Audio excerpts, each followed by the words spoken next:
The moment Vivian Ashford walked into the Meridian Tower lobby, the entire room shifted. Not because she announced herself, not because she made a scene. She simply walked through those glass doors in a charcoal blazer and ivory trousers, her posture straight, her expression unreadable, and every person in that lobby seemed to feel it. The way you feel a change in pressure before a storm rolls in. The man who noticed first was her ex-husband. Cole Ashford stood near the elevator bank, champagne flute in hand, surrounded by board members and investors who had come to celebrate the successful IPO of Ashford Quinn Technologies. The company that Vivian had spent 11 years building from a spare bedroom and a maxed-out credit card. Cole hadn't invited her. Nobody had. And yet here she was, escorted by a man Cole didn't recognize but clearly should have, because every senior executive in the room was already straightening their ties and smoothing their jackets the moment that man walked in. Cole's champagne flute stopped halfway to his mouth. His girlfriend, Sloane, standing beside him in a red dress that cost more than most people's rent, followed his gaze. Her smile didn't fall so much as freeze, suspended in that odd, brittle way of someone who has just realized the conversation has shifted entirely, and they have not been told the new rules. Vivian didn't look at either of them. She walked toward the registration table, accepted a badge from a stunned assistant, and turned to say something quietly to the man beside her. He nodded once. She almost smiled. And Cole Ashford, billionaire, self-made tech CEO, cover of Forbes 3 years running, felt something he hadn't felt in a very long time. He felt afraid. 11 years earlier, Vivian Quinn. She'd gone back to her maiden name the day the divorce was finalized, had been 29 years old, working as a software architect at a mid-sized firm in Austin, and deeply in love with a man who had a gift for making you feel like the most important person in the room. Cole had that quality. He always had. It wasn't charm exactly. Charm is surface, and what Cole had went deeper than that. He made you feel seen. He asked the right questions. He remembered what you told him 6 months ago and brought it back at exactly the moment it mattered. He was the kind of man you believed in, because believing in him felt like believing in yourself. She'd told him about the idea on their third date. They were sitting in a corner booth at a diner in South Austin at 2 in the morning, because Cole had wanted pie and Vivian had wanted coffee, and neither of them had wanted to stop talking. She'd pulled a napkin toward her and started sketching, not because she planned to, but because she couldn't explain it any other way. The framework, the architecture, a platform that could let small manufacturer integrate supply chain logistics with real-time demand data, something that currently required enterprise software that cost $500,000 to implement. She thought she could build it leaner, smarter, accessible. Cole had leaned across the table and looked at her sketch and said, "That's it. That's the thing." She'd laughed. "It's a napkin. It's a company," he said. And the way he said it, certain, steady, like he was reading something she'd already written. She had believed him. They got married 14 months later. They built the company together. Or that was how it felt at the time. Vivian wrote the code. She recruited the first engineers. She sat on the phone with investors who told her no until one of them finally said yes. Cole handled the business development, the pitch meetings, the partnerships. He was good at that part. He was very good at it. And for the first 4 years, they were genuinely a team. 2 people who believed in the same thing, who argued about the right things, who went to sleep exhausted and proud. Then the money came. It didn't happen all at once. It rarely does. The first major contract was with a logistics firm in Ohio. Not glamorous, but significant, and it gave them the revenue to hire 15 more people. Then a Series B round. Then a partnership with a national retailer that got them mentioned in the journal.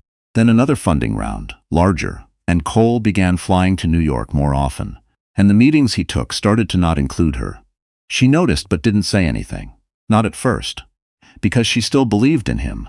Because she was still believed in him. Because she was still building the product, still the one who understood the technology better than anyone, and she told herself that this was just growth, this was just what scaling looked like, this was normal. The woman's name was Sloane Mercer. She was a brand consultant they'd hired to help with their public-facing image. She was 26, very beautiful, and very good at making Cole feel like the primary architect of something he had mostly watched Vivian build.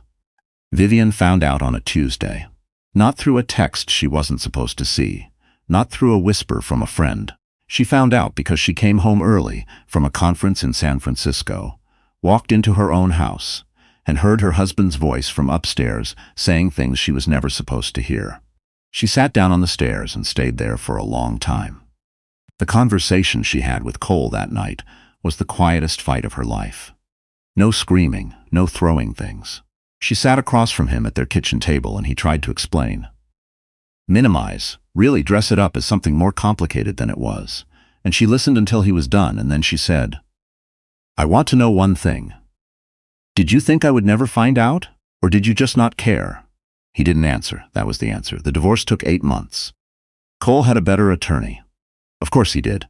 He had more money by then, or access to it. The company's funding was structured in ways that made Vivienne's equity claim more complicated than it should have been, and her lawyer at the time, a perfectly competent but overextended man named Harold, had told her she could fight it, but it would cost her years. She'd taken what they offered her. A settlement that was not nothing but was substantially less than what she had built. Her name removed from the company she'd sketched on a napkin at 2 in the morning because she couldn't stop thinking about it. She moved to Chicago. She did not fall apart. She had the feeling of wanting to, several times in those first months, standing in a new apartment that didn't feel like home yet, eating takeout from a place she'd chosen at random, watching the Chicago River through a window on a gray February afternoon. She had those moments. She allowed herself to have them. And then she went back to work. Because Vivienne Quinn had built one thing, she knew how to build another. The second company was called Lattis. It was less personal than the first. Or maybe more, depending on how you looked at it. Where Ashford Quinn had been built on a single insight, Lattis was built on everything she'd learned from watching the first company grow, and grow wrong. It was a predictive analytics platform for mid-market companies, and it was elegant in the way that only things built by someone who has made expensive mistakes can be elegant. She'd filed 3 patents in the first year. She'd been careful about that this time. She'd also been careful about who she brought in.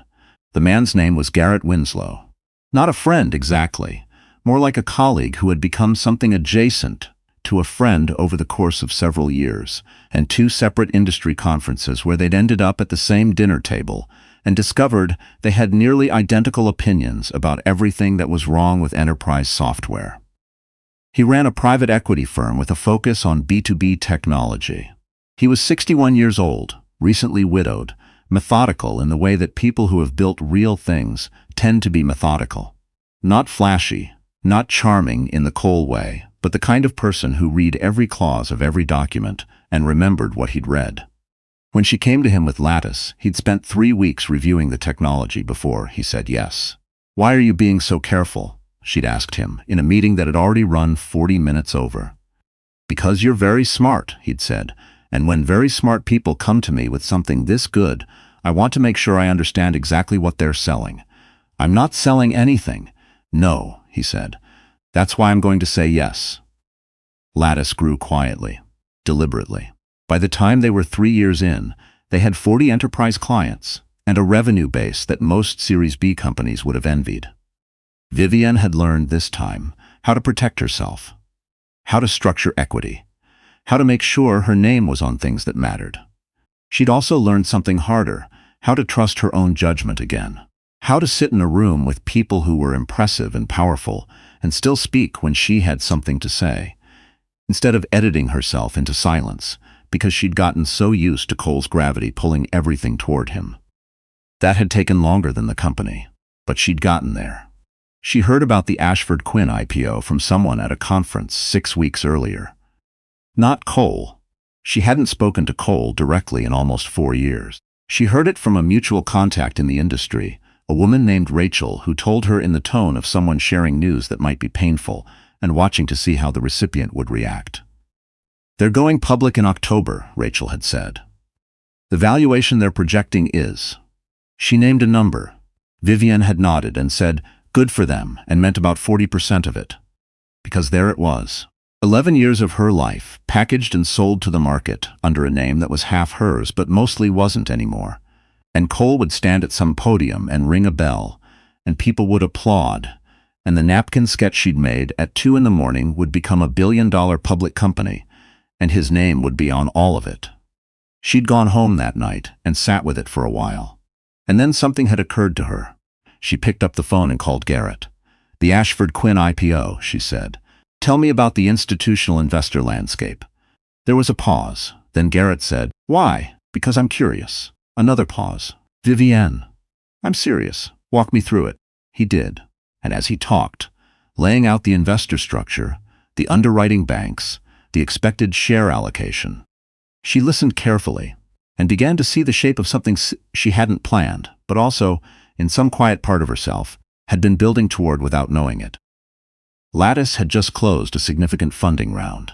The cash position was strong, and Ashford Quinn, for all its impressive projections, had a gap in its analytics capability, a specific, identifiable gap that was, not coincidentally, exactly what Lattis's technology was designed to fill. "I want to acquire a position," she said, "before the IPO, and I want it done through the right channels, everything clean and documented." "You want to show up as a stakeholder?" "I want to show up as a stakeholder," she confirmed. Garrett was quiet for a long moment. "This isn't a good business reason," he finally said. "I want to be clear about that." "It's also not a bad business reason," she said. "Those two things can both be true," he laughed. It surprised her. Garrett didn't laugh easily. "Give me 2 weeks," he said. She gave him 3. The night of the IPO celebration, Vivienne arrived at Meridian Tower at 8:15, 15 minutes after the event had officially started. Garrett walked beside her, unhurried. He had the quality of someone who had never needed to arrive early to a room to feel at home in it. She had not told him how nervous she was.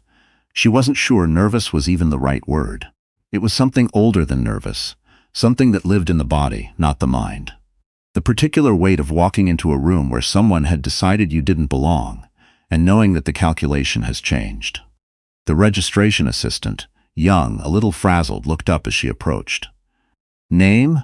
Vivienne Quinn." She paused a beat. "I'm on the investor list." The assistant looked down at the tablet, scrolled, looked up again with an expression that was half professional and half something else. "Miss Biz Quinn, yes, of course." She handed over the badge.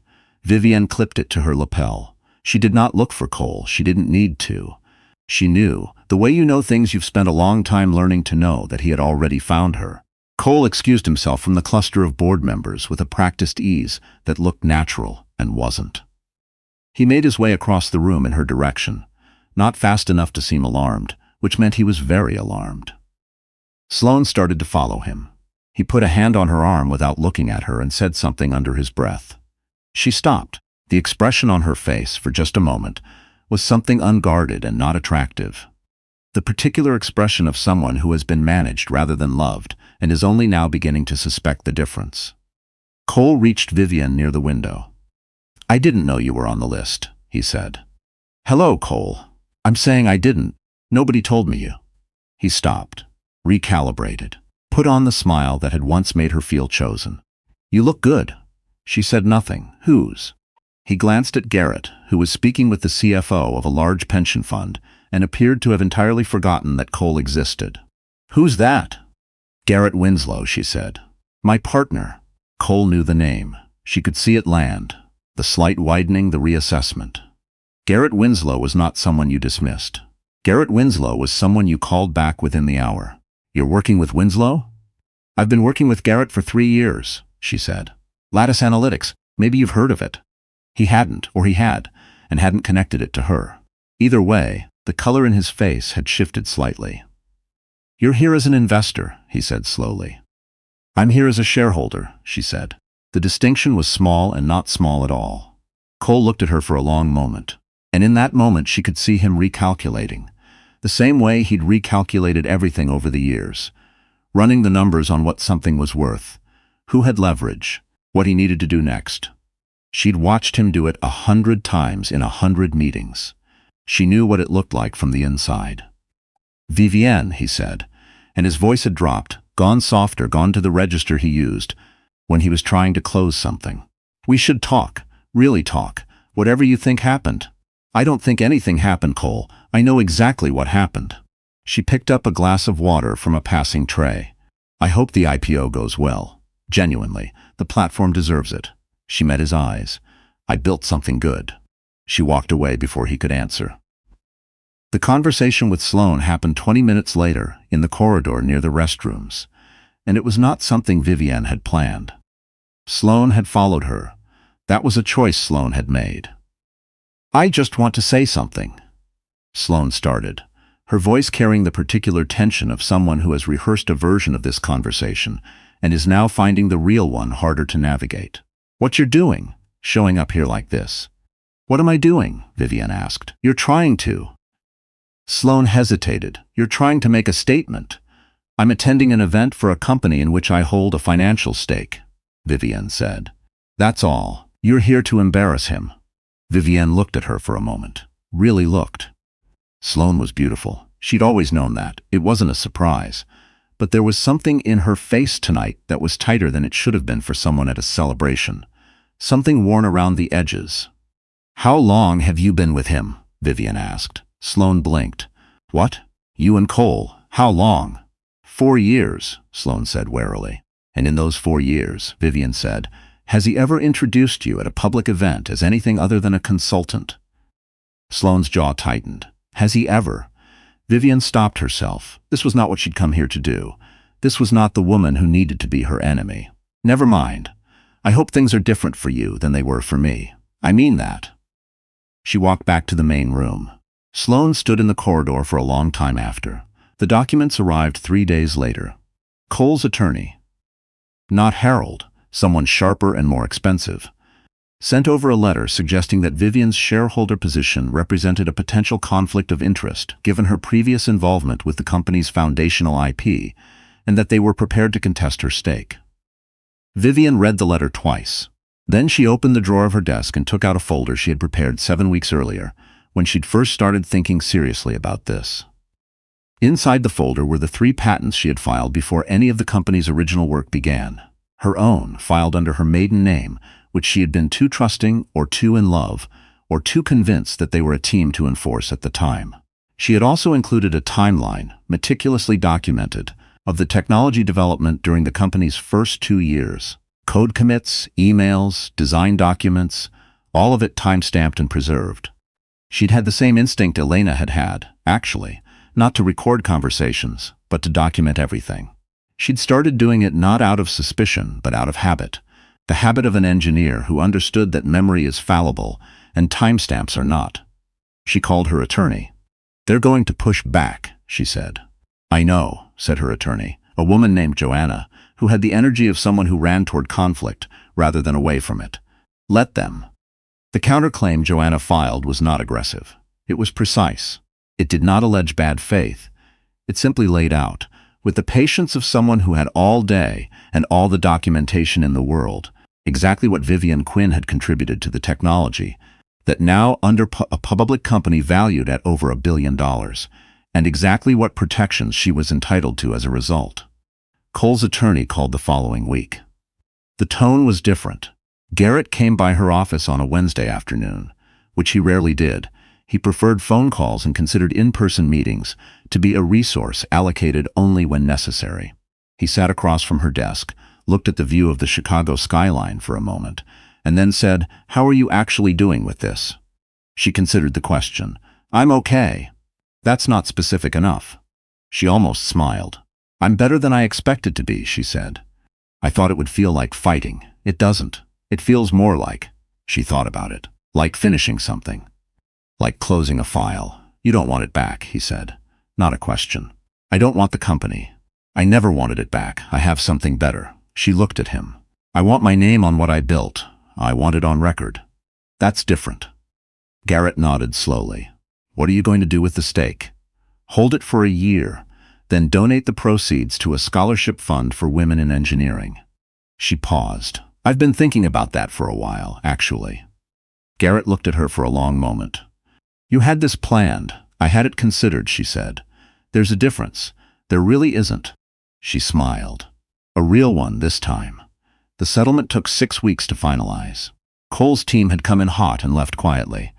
What Joanna extracted was not a reversal of the original divorce settlement. That was technically separate, And pursuing it would have taken years Vivian didn't want to spend. What she got was an on-record acknowledgement of her contribution to the company's foundational technology, a formal IP licensing arrangement that would pay out over 10 years, and a letter, signed by the board, crediting her work in the company's official history. It wasn't everything. She knew that. The people who'd watched Cole ring the bell at the stock exchange would never know her name. Most of the market would not know who had sketched the first version of this thing on a napkin at 2 in the morning. But the record knew. The documents knew. And 20 years from now, when someone researched the company's origins for a business school case study or a magazine profile or whatever form of institutional memories survived that long, they would find her name in the right place.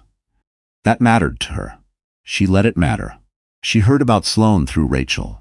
Same mutual contact, same careful tone of someone monitoring the emotional temperature of a disclosure. Apparently Cole had been seen at a charity event 2 months after the IPO alone. And there were rumors that Sloan had relocated to New York to open her own consulting practice. No formal announcement. Just the quiet redistribution that happens when two people who were held together by convenience and proximity discover that neither of those things is holding anymore. Vivian didn't feel triumphant when she heard it. She'd expected to, or feared she would, but what she actually felt was something closer to neutral. Maybe even a little sorry, though not for Cole. For Sloan, a little. For the version of Sloan who had followed a man into someone else's life, thinking it was a beginning, and was only now, perhaps, starting to count the cost. The day Lattis closed its Series C, the largest round in the company's history, led by a consortium that included 3 of the most respected names in technology investment. Vivian was in her office when Garrett knocked on the open door. He was holding 2 cups of coffee, which was the closest he came to ceremonial gestures. She took one. "How are you feeling?" she asked. "Like someone who just moved a significant amount of money into something I believe in," he said. "Which is the best feeling there is." He sat down. "You know what this means for the valuation, I know. Lattis is worth more than Ashford Quinn." "I know," she said again. He studied her. "Does that?" "No," she said simply. "Not the way you're asking." She looked at the coffee in her hands. "I'm not measuring against them anymore. I stopped somewhere along the way. I'm not sure exactly when." Garrett considered this. "Good," he said. "I think so." They sat with that for a moment, the comfortable quiet of 2 people who have built something real together and don't need to perform the significance of it. Outside the window, Chicago went on the way Chicago does. Loud, indifferent, enormous, full of people building things and losing things and building again. The river caught the afternoon light and held it for a second, the way water does, the way good things do sometimes. Not forever, just long enough to notice. Vivian Quinn held her coffee and noticed. She had built this. All of it, the foundation, the architecture, the careful structure of a thing designed to last. Not because she wanted to prove something to someone who had stopped deserving her proof years ago, but because this was who she was, underneath everything that had happened to her and everything she had allowed to happen. She was someone who looked at an empty space and thought, "I know what should go here." And then she built it.